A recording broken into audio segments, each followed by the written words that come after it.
See you soon. And quat. That's what my fiancée Mandy said before she left for work that Tuesday morning. I never saw her alive again. I didn't know that it was even possible for a 27-year-old woman to have a heart attack, but the doctors told me that 1 in 5 cardiac events happen to people under the age of 40.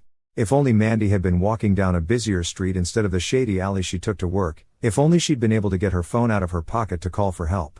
If only. The words felt tattooed on my brain. We'd been planning to open a bakery in November, but I couldn't manage it without her, and besides, like most things that reminded me of Mandy, our business idea now left a bitter taste in my mouth.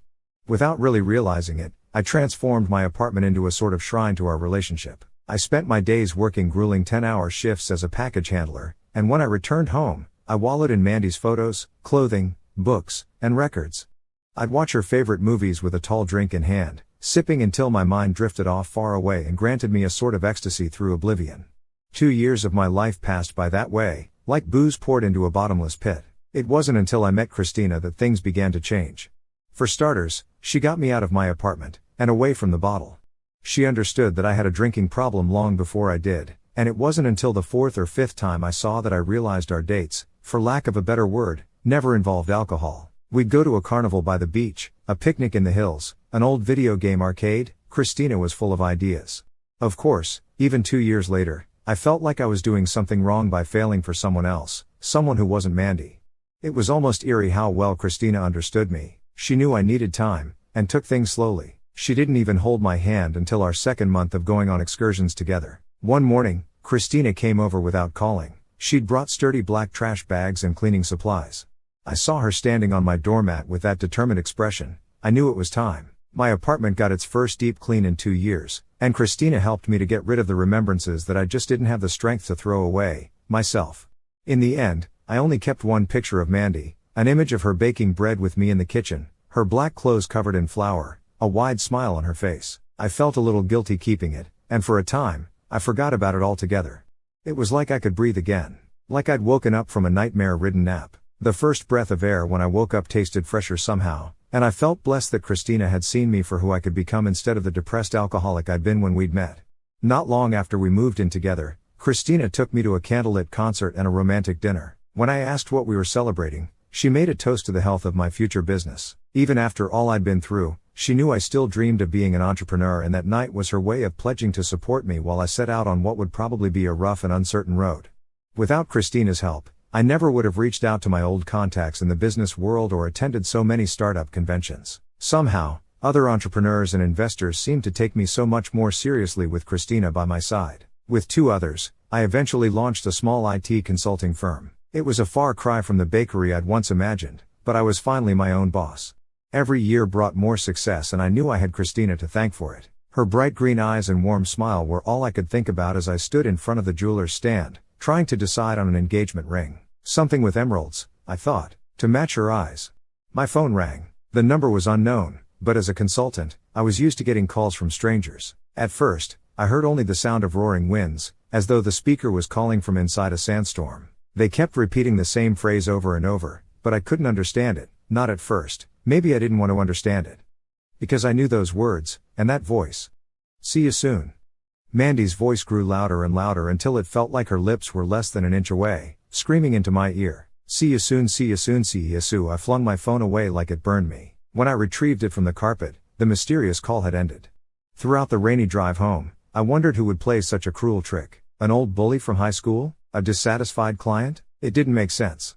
In the end, I settled on 2 simple golden bands, purchased from a different jeweler. After that strange call, the other shop seemed tainted somehow. Just driving past it gave me shivers. Christina said yes, as I knew she would, and everything went fine right up until the moment we got ready to cut the wedding cake. Words appeared in the white frosting, as though traced by an invisible finger. SEEYOUSO. Acting on instinct, I grabbed a fistful of the icing letters and pressed it over Christina's mouth, to laughter and applause. Maybe it was a bad move. After all, Christina's one request for our wedding experience was that we not do the cake thing. But I didn't think that justified the look of pure disgust and hate she gave me in that moment. I'd never seen Christina so angry.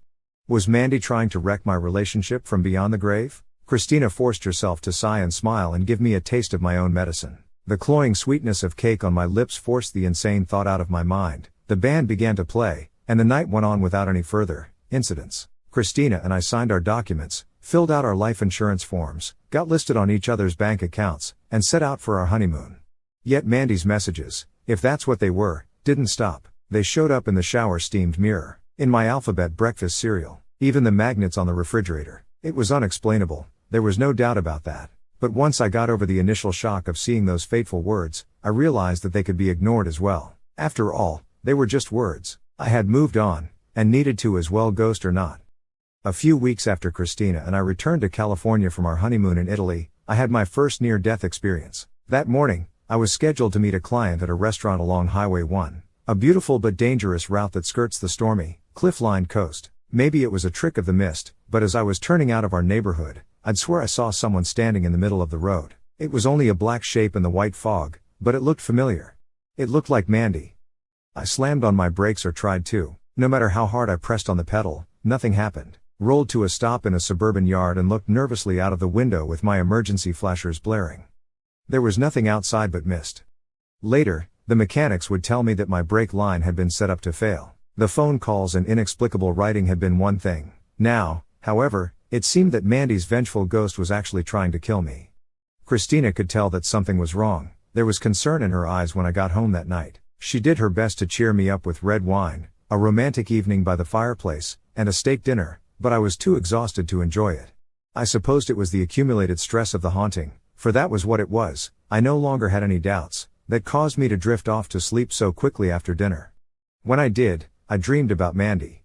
We were back in the rundown hardwood apartment that we'd shared back when I was still working on opening the bakery. It was a beautiful spring morning. Golden light shone through the open balcony doors. I turned over in the rumpled sheets, and even in my dream I felt my blood run cold as I recognized Mandy's naked back beside me, her messy dark brown hair, the rose tattoo on her spine, the scar on her shoulder from a bike accident.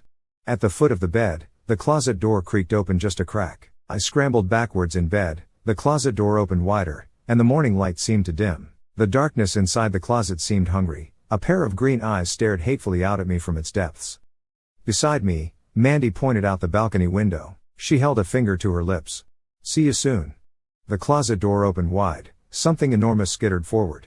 The hairy black legs of an enormous spider, its hideous bulk hungrily toward me. The spider had Christina's face. I woke up slumped in the passenger seat of the rental car the mechanic had given me. I was in the garage with the door shut and the motor running. My head ached from the fumes. I turned off the ignition, opened the garage door, and staggered into the house. If Mandy could manipulate my dreams, could she also move my body in my sleep? Christina slipped an arm under my shoulder and helped me to the kitchen table before disappearing to prepare some tea and call emergency services. Alone with my thoughts, I realized that I had to tell my wife what I was going through. Christina placed a warm cup of tea in front of me and I took a small sip, willing my foggy brain to put the words together in a way that wouldn't sound completely insane. Suddenly, my arm exploded in pain. Bloody letters appeared, carved into my skin by an unseen force. "See you soon." Where was emergency services? Hadn't Christina called them? My brain was too addled by the fumes. I couldn't think straight. And why was Christina holding a knife? As the bloody words had appeared on my arm, my hand had flailed wildly, knocking over the teacup. A faint scent of bitter almonds rose from the spilled liquid, and I finally realized the truth. It wasn't Mandy who'd tampered with my brakes. It wasn't Mandy who'd fed me sleeping pills with wine before placing me inside a running car in a sealed garage. It wasn't Mandy who'd put arsenic in my tea. Christina advanced on me, a razor-sharp knife in her hand and an insane smile on her lips. "You're tired," she cooed. "Your head hurts. Don't fight it, it will all be over soon." I stood woozily, knocking over the plates and dishes that had been my parents' wedding gift to Christina and I. They shattered on the floor as I staggered toward the door. Don't forget to subscribe. Mandy's voice screamed into my left ear with such force that I dropped, clutching my head, and barely missed the shining edge of Christina's knife as it sliced through the air. My phone began to ring in the pocket of my denim jacket. Phone. I had no doubt that it was that unknown number again, or that my only hope was to call emergency services, get out in public, and try to stop my wife's knife with a thick jacket cloth until help could arrive.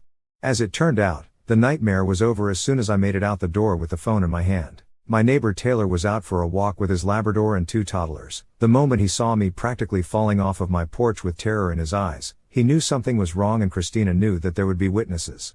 Christina didn't resist when the police came for her. She just stared into space with a vacant expression, a hollow look that explained it all. Helping me start my career, marrying me, taking out a high-paying life insurance policy that I'd barely looked at before signing. It was all part of her plan to profit from my death. Mandy had been trying to warn me. I didn't hear from Mandy for years after Christina's arrest. There were no more dark figures in the fog or gruesome words scrawled on the walls. In a strange way, I almost missed them. They were a reminder that someone was waiting for me on the other side, that somehow, the strongest human emotions carry on, even through the veil of death. A few days ago, I went to my doctor for a routine checkup. As he came through the door with an armload of paperwork, I felt my phone buzz in my pocket. I'd received a text. "We've got the results of your blood work back," my doctor began. There was a helpless look on his weathered face that I didn't understand. "To be honest, it doesn't look good. You might want to sit down." My eyes were already drifting to the message from an unknown number that glowed on the screen of my phone. "See you soon."